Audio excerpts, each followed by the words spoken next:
Hello, everybody, and welcome back to another episode of From BA to Broadway, your premier showbiz education podcast.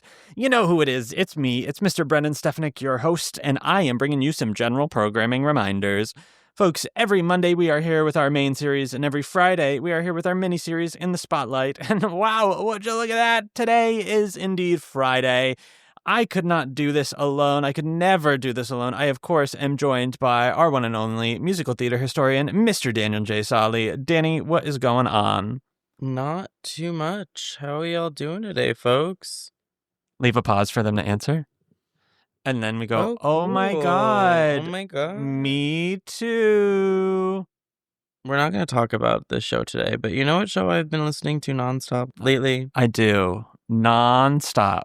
Well, there's two shows that I've been listening to nonstop. One of them is Dear Evan Hansen, because it's the show that we talked about last week. Heard. The other one is Hamilton the Musical. Yep. Because we got stoned and watched it on the 4th of July. I can't believe you just revealed our habits to them. Oh my God. But yes. It was my first time ever trying it. Yes, so. me too. Okay. Of course. Hamilton, of course. Yeah, I fear we're back in the Hamilton phase. Well, it's interesting. I never had a Hamilton phase. Oh, okay. So you're in your Hamilton phase. I guess. Okay.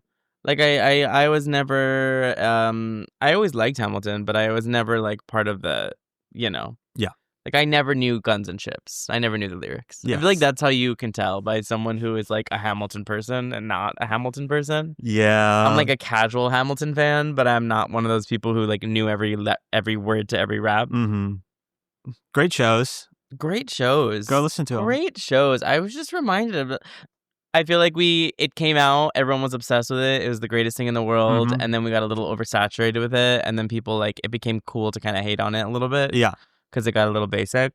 And now I feel like we've turned back around and we rewatched it and I was like, oh, this is like brilliant. Yeah. This is like a brilliant piece of theater. It sure is. His lyrics, I don't know. Or you said, what did you say? You were like, I said it's crazy that all of this fit inside of one brain.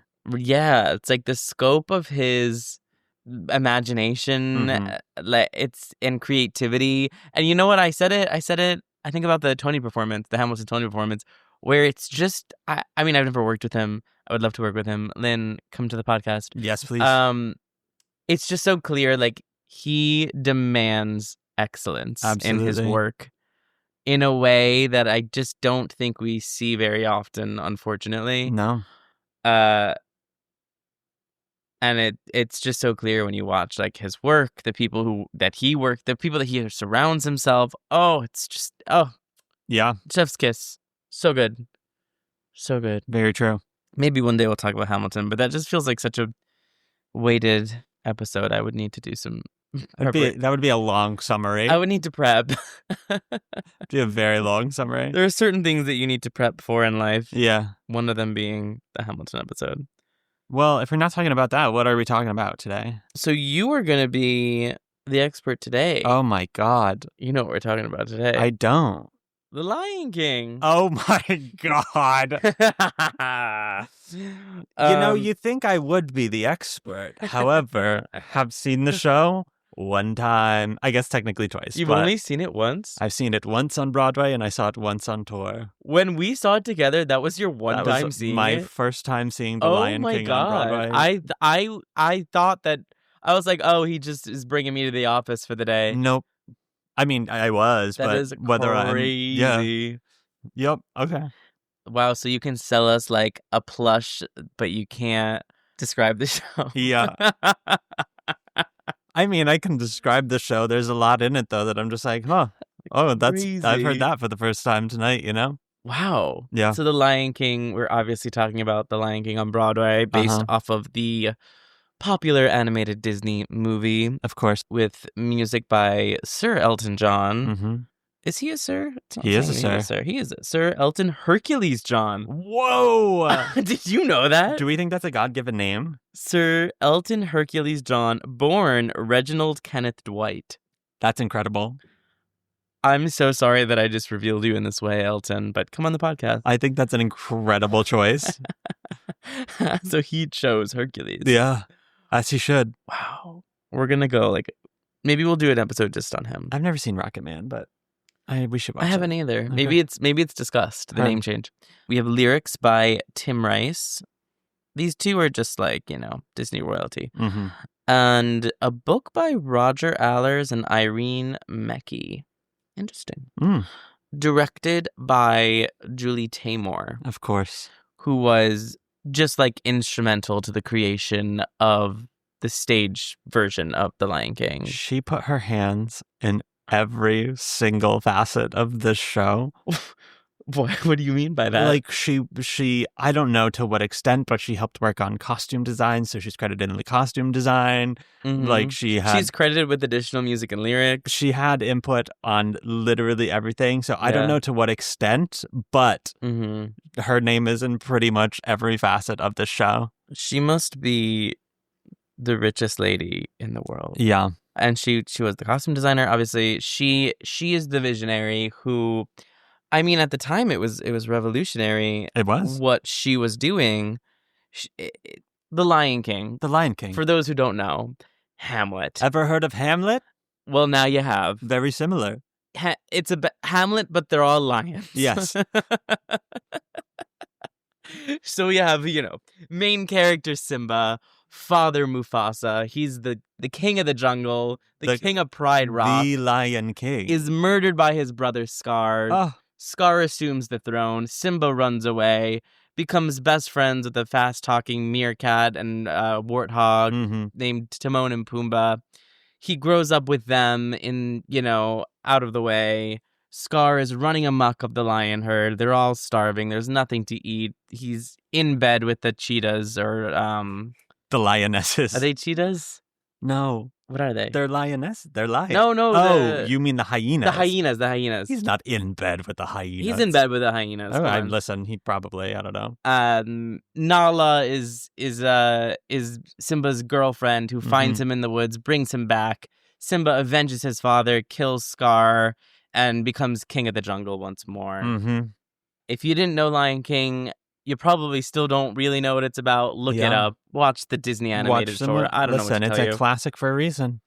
And so imagine bringing that to the stage. Yes. And so the whole conceit is really incredible. It's, everyone is in these giant puppets. It's all puppetry. And the performers are like built into the puppets. And so, you have like giraffes walking on stilts and you have the heads of the lions are on top of the heads of the performers. And when they're lunging at each other, the heads are like zipping up and down. And you have this giant Pride Rock that like rises out of the stage. It feels like, I think sometimes, I'm not going to use names, certain Disney shows, even the Broadway ones, feel like park shows. Heard.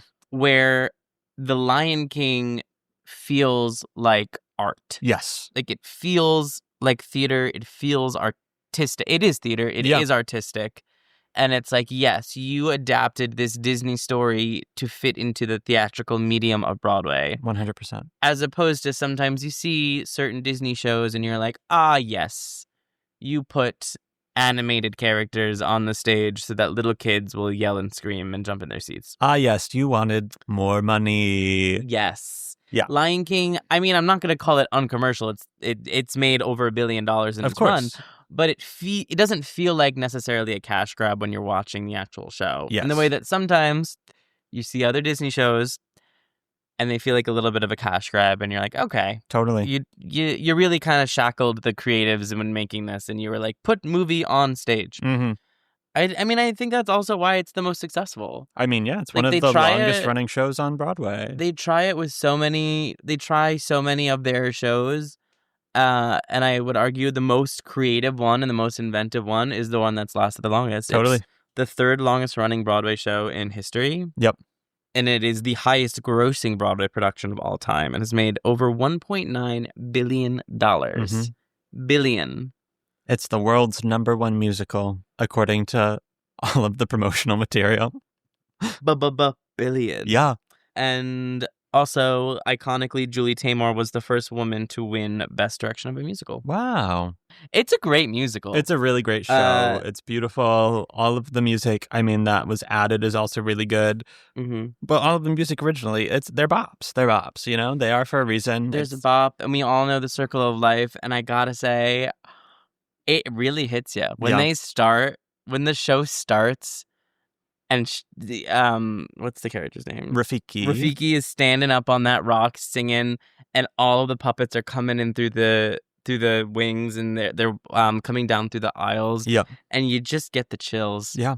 You get the Disney magic. Something that I thought was fascinating, and I couldn't find any other information on, was that in June of 2010, 9 minutes of the Broadway version were cut.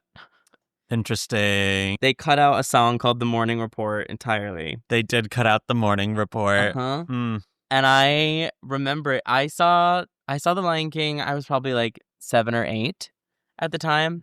And I thought that I was going to make my Broadway debut playing young Simba. Because that was before I really had consciousness of such things. And the obvious reasons why I couldn't play young Simba. Yes, of course. So I, practiced. I memerized the soundtrack, and I memorized, I Just Can't Wait to Be King was in my book for a long time. I took it out last week. And The Morning Report, I had that memorized and rehearsed. That was a Zazu song, right? Yeah, it was like Zazu reporting to whatever, and then Mufasa was teaching Simba how to hunt, and then he jumps out at Zazu. I remember that song so clearly, and they cut it from the freaking show. That's a shame. And I would love to know why in 2010, the show opened in 1997. It opened on Broadway. I would love to know why they were like, hey, this incredibly successful musical 13 years into the run, we should cut 9 minutes. Yeah. I'll try and find out. When I go in tonight for work. That just feels so specific. Yeah. I wonder if they just were missing the train they wanted to take home. And you know what? That is so possible. And Julie was like, you know what? Cut the 9 minutes. I don't care. I don't like that song anyway. Tighten it up a little bit. Zazu erasure. Literally, imagine you're halfway through your contract and hey, your song, cut. Yeah. And that's why they say kill your children. Whoa. The original cast, I got a story about the original cast. Okay. So Samuel E. Wright originated Mufasa on Broadway. He was the voice of Sebastian in The Little Mermaid. Wow. Fun fact. Mufasa was canonically played by James Earl Jones in every iteration. In the live action, which was really just animated. Yep. Also the original animated. We have Jason Reyes was the original Simba. Broadway fave Heather Headley originated the role of Nala. She did. Crazy story. She was in the original out-of-town production of Ragtime. Okay. She was Audra McDonald's understudying the role of Sarah. And she was, they were doing, I don't know if she opened the show on Broadway or she was just a part of the pre-Broadway, but she was the understudy. And she was cast as Nala in The Lion King. And you have to remember, what was this, 1997? Yeah. The thought of Disney on stage was ridiculous. And the thought of The Lion King on stage was ridiculous.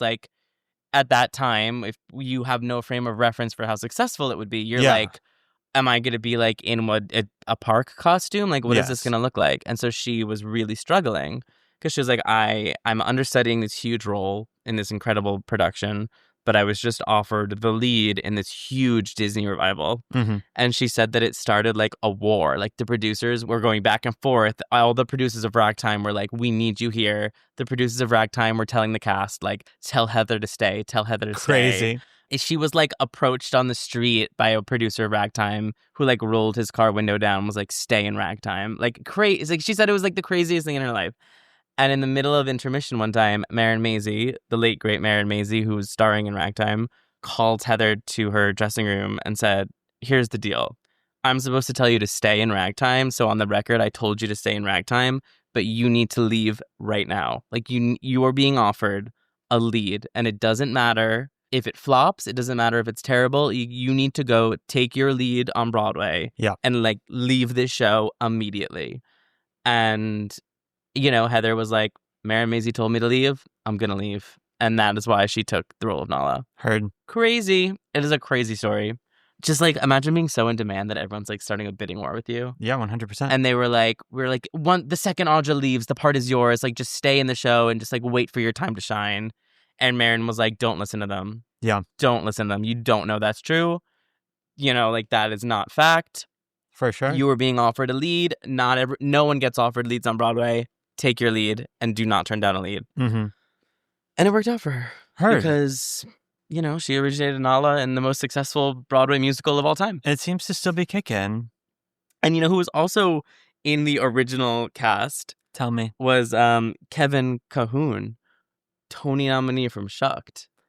Oh my God. The brother. Yeah. He was Ed, the hyena. Oh my God. Isn't I did that not crazy? know that. Yeah. That's a random one. That's really a deep cut. So that it kind of an iconic original cast. Yeah.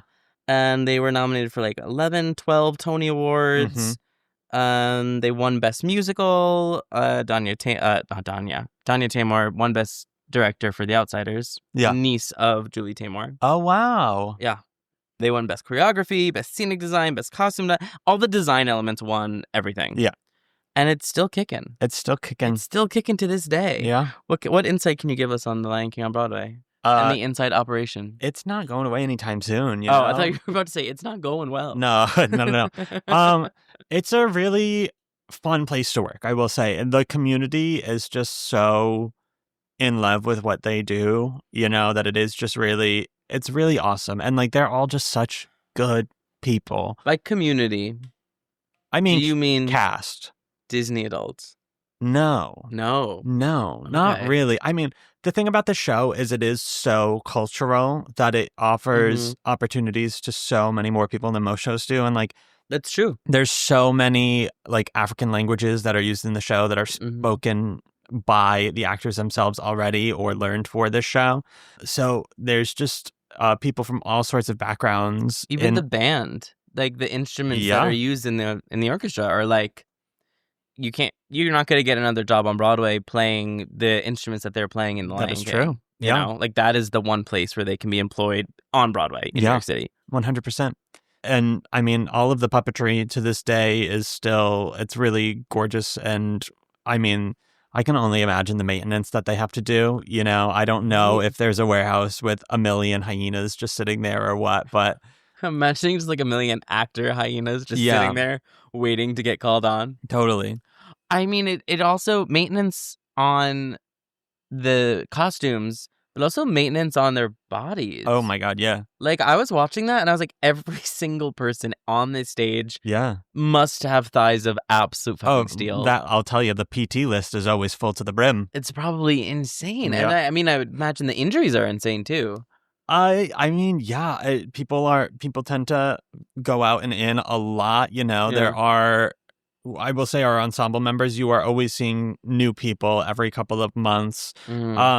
Because also, since this show is happening in so many places around the world, oftentimes folks will leave to go do a stint in Canada, go do a stint overseas or whatever, you know? Yeah. Because it's copy and paste in a lot of the English speaking places for a lot of the production. So it also just offers a lot of really cool opportunities to the performers themselves being a part of this quite literally global phenomenon. So we see so many new people joining. I mean, also I talked about it last week on our main episode with Rocky, or I guess this week. But like there is a revolving door of young Nala and Simba's just because of the poor kid. Yeah, it's very interesting to see kind of like the child on Broadway conundrum of you're only old enough to actually start doing this by a certain age, but you're also only able to do it for so long before the puberty kicks in. Do you guys hear that like first voice crack and you're like, oh no, he's gone? You know, that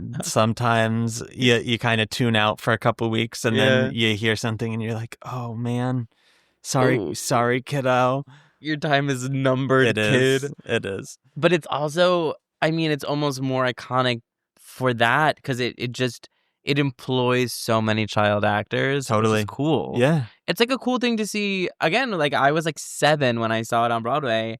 And, you know, for obvious reasons, I could never be in that show. But I was like, well, I guess I could be You could be Zazu. I could be Zazu. There are, I got that dry wit. I could be Zazu, whatever. But it is that thing when you're like a young kid seeing Broadway shows and you're like, oh, like kids do this. Yeah. Like that could be me. Totally. Like performing, So it was one of those shows that kind of like brought a consciousness in my mind of like, oh, I could do that. Yeah. Like they look like they're having a blast up there.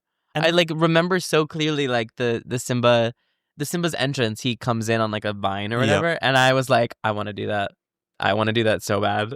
Now that you say that, there really aren't that many kids on Broadway as frequently these days. There's No. very few shows. So the fact that this has been around for so long and also is like the number one family show in the city is really neat because it does expose kids to that possibility. And it was kind of like for a long time it was the Disney shows. It was Lion King and Beauty and the Beast were the two ones where it was like Chip was like just a revolving door of these young boys who got to play the part, including Nick Jonas. And like the young Simbas and Nalas, and it was, and there's not. I feel like right now it's not really trendy to have kids on Broadway. It's just tough. And I also kind of support not having kids in professional performance environments. I agree. But I don't know. On one hand, it's like inspiring when you are a kid seeing that. Yes. So I can appreciate that. And it's like a cool fun fact. I know one of my friends, her sister was a young Nala. Oh, wow. Like 20 years ago. And now she's like, I don't know what the girl does now. She's a lawyer or something. Great. And it's kind of just a fun fact. Yeah. She was like, for like a year when I was 8, I played young Nala on Broadway. Wow. I'm like, that's absolutely insane. It You is. should have her on. Great. Let's do it. I'd be very curious. Yeah. Yeah. I'm like, that's crazy. Truly. Because I bet most of those kids probably don't end up being performers when they're adults. I know a lot of them try to stick with it. I also will say there is also a very strong pipeline these days, whether it's back and forth of young MJ to young Simba or vice versa. Oh, I didn't know MJ had kids too. There is kid Michael Jackson. Oh. And a lot of the times young MJ to young Simba pipeline. A lot of the times the young Simbas that we're getting had just been young MJ and MJ the musical or vice versa, Success. It is, no, it's truly like, and damn. it's like kind of a princess track. You come on, you sing like one of the more iconic songs in the show, and then you're not in the second act. The thing is, I don't know if I don't think maybe young Simba is, but young Nala is in like ensemble tracks as well. No. Well, like she starts as like baby rhino or baby hippo or something in Circle of Life coming in, and I don't know if she has to do more throughout the course of it. I don't think young Simba has to. It might just be young Nala. I don't know. I could be wrong though. I'll keep an eye out. But do they bow? I also don't know that. Do they get to go home after intermission because they're not in the second act unless they're in an ensemble track? I don't know. I don't remember. I'll try and get to the bottom of that. Maybe they bow on matinee days only. Right? Well, that was like, you don't know Camelot, right? No. There's a kid in Camelot who comes in dead last scene. Like the last 5 minutes of the show he's in. That's it. Nothing else. Mm-hmm. And Camelot's like a 3-hour show. And I had a friend who was in Camelot and I was like, so does he get to come in? Like, is his call time intermission? And she was like, no, he comes in top of the show. Like, interesting. And I was like, that's crazy. That's kind of an amazing gig, though. I mean, yeah. I mean, especially if you're a kid, too, because you could, for the most part, you could still go to regular school all day, go to work on Broadway, have all that time to get your homework done, be on Broadway, and then go home and go to bed. I think Broadway kids do go to normal school, right? When they're in performances. I mean, it's altered. I think so. It's altered probably because of matinees. But I think they do. Well, we usually have 4 cubs at all times. So there's usually 2 Simbas and 2 Nalas. Crazy that you're like 4 cubs at all times. That's what they're called, the cubs. That's what we call the kids in the show. Like there's 4 in the building at all times? Yes, usually. Interesting. So they all switch off for different stuff. Mm-hmm. And I would imagine that allows them a little bit more flexibility to be able to do real school and all that jazz. Yeah. And something kind of fun about The Lion King is that it really is an ensemble piece. 100%. Like, even if you are, like, old Simba or, like, old Nala, like, you kind of come in late in the show. Yeah, not until, Simba's the very last song of Act 1 for, like, 2 seconds, and then Nala, you still got quite a bit of time. Is Knowledge a Cynic too? Yeah. That's crazy. I guess, yeah, because I Just Can't Wait to Be King is the end of the first act. Oh, no, it's Hakuna Matata. So Oh, yes. That's when they do the switch. It starts off as young Simba. I gotta then say, years pass, and then Gypsy has a lot of kids right now. They got a lot of kids in Gypsy. True. I love in a musical when they do like an young to old switch. Oh yeah, it's so fun. Every show does it in a different way, but it's always a little bit the same. Where they're like, we're gonna have like a creative way that you get off stage, and then the old person's gonna come on stage. Yeah, and it's whether you're swinging it on a vine or in Gypsy, they do the step whatever, and then they have the strobe light, and then they kind of swap on and off. Clever. It's so thrilling. It is. It's really neat. You know what my beef with Lion King is? Not accessible, not affordable, not at all. Not a show you can get cheap tickets to ever. It is so expensive. And it just, I mean, I get it. They don't have to. Yeah. They're so successful. That's a show that everyone's coming to see. Yeah. They don't need to. But you'd think for like such a family-friendly show. Totally. Like the show itself is accessible to people and to like anyone. I just wish there was a, way to get $30 tickets. 100%. Like shows like Mincemeat, Happy Ending, a lot of shows, there's a way to get like $30 to $50 tickets. Yeah. Arguably the biggest shows on Broadway. You can get cheap tickets somehow, but this one, this one, I know. I mean, Wicked's another one. It's the commercial shows that are very tough. And you know what? It's simply because the shows that they don't have to. They don't have to. They don't have to. Yeah. And that's just the way it goes. But yeah, so Lion King is always going to be one of the more expensive ones, inside and out, But honestly, like, I recommend. Oh, yeah. Listen, if you have the opportunity and you can afford to see it in some way, shape, or form, go do it. It is it's just like one of those where you're like, Broadway magic. Yeah.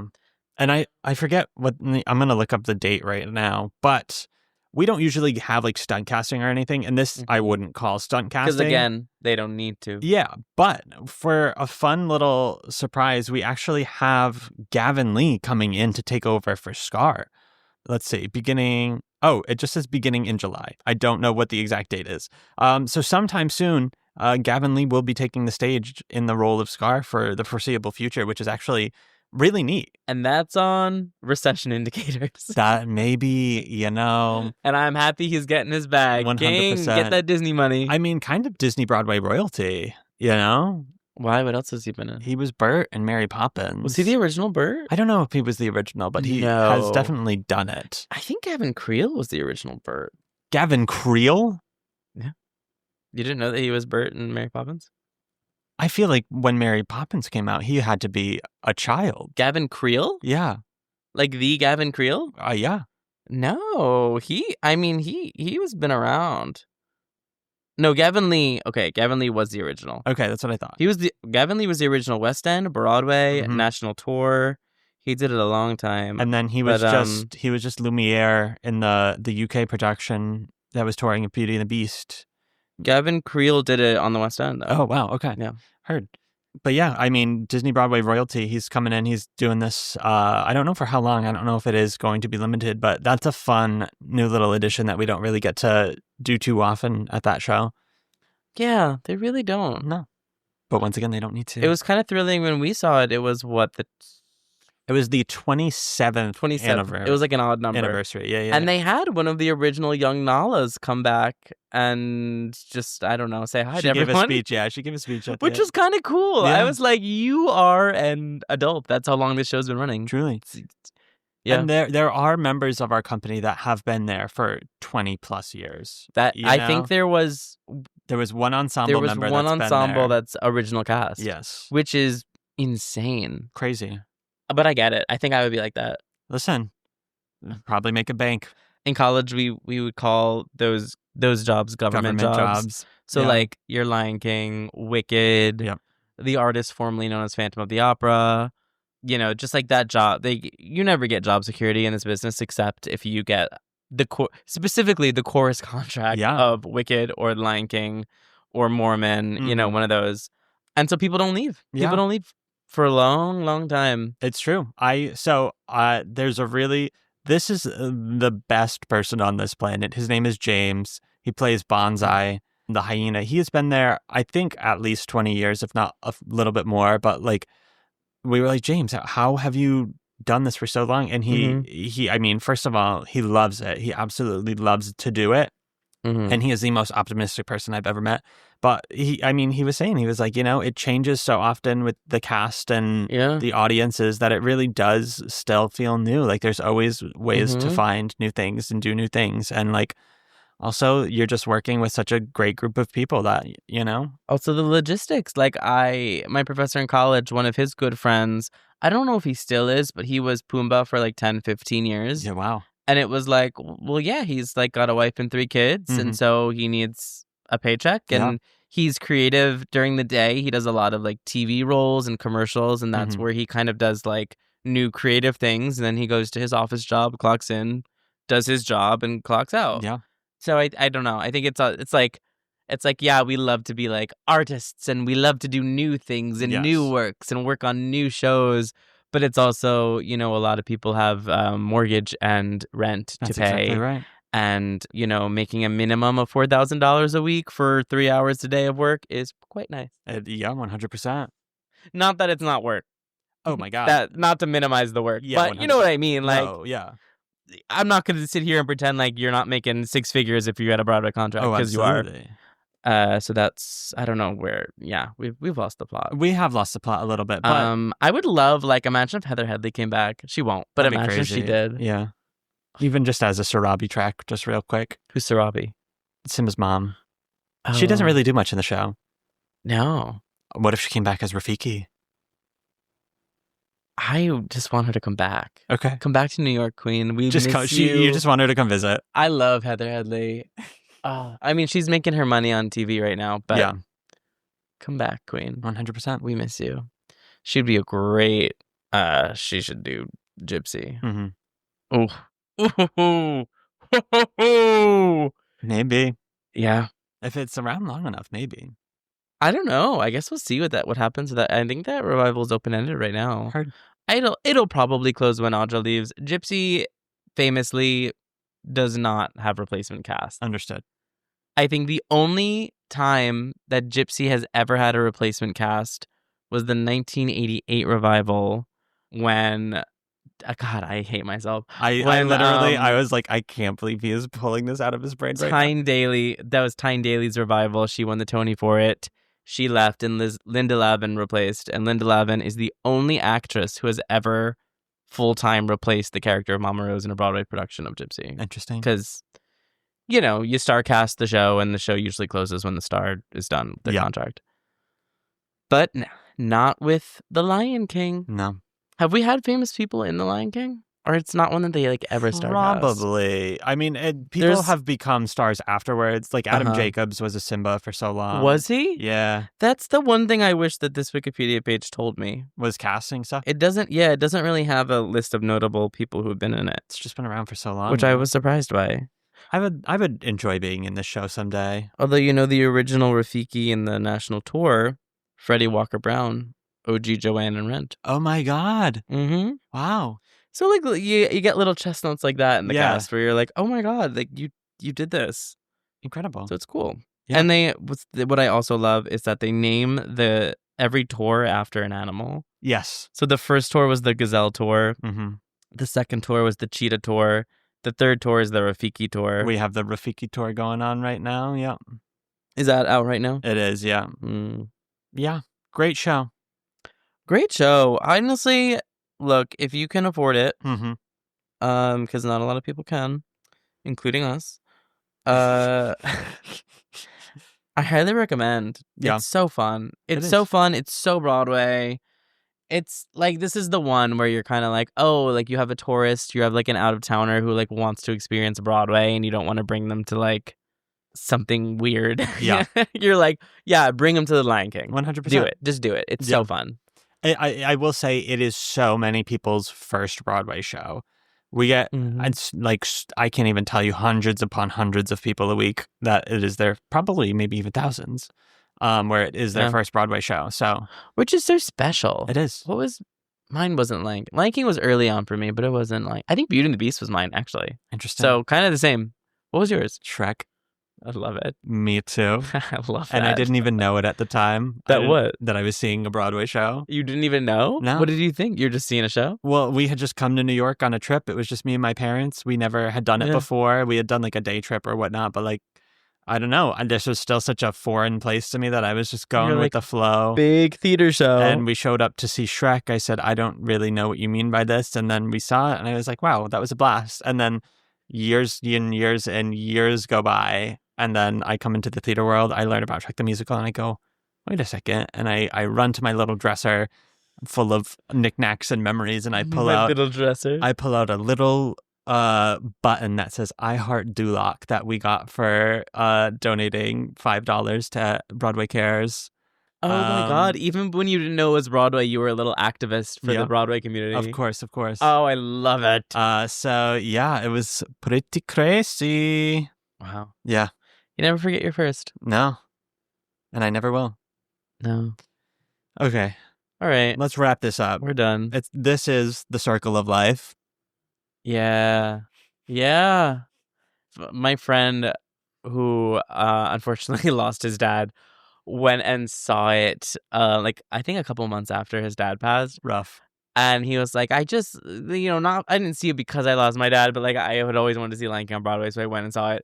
And he was like, I was like ugly sobbing during He Lives in You. Of course. And it's the most humiliated I've ever been in my whole life. He was like, I was ugly crying, like heaving. Damn. And everyone was kind of like, what the fuck?